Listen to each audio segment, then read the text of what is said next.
Hey everyone, Carl here. Today we're going to go over removal and reinstallation of a distributor on an older Chevrolet V8 engine.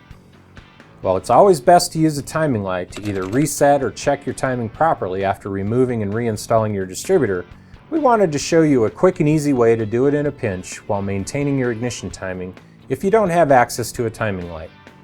In order to make this video short and sweet, we're going to assume that you already know how to do things like remove the distributor cap and unbolt the hold down tab.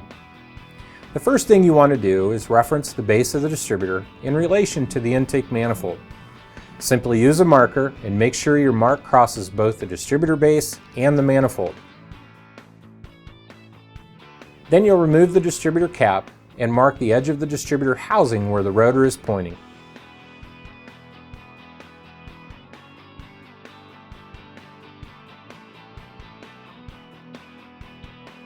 Once you've replaced your intake gasket and have the manifold back on, drop your distributor back into the motor and line it up with the marks you made.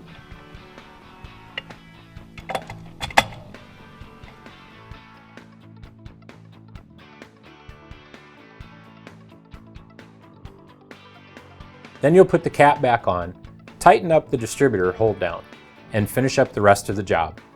That's it! These simple steps will ensure your ignition timing remains correct. Again, we still strongly recommend that you double check your ignition timing with a timing light anytime you have the distributor out, but this method will get you by until that can be done. Thanks for watching.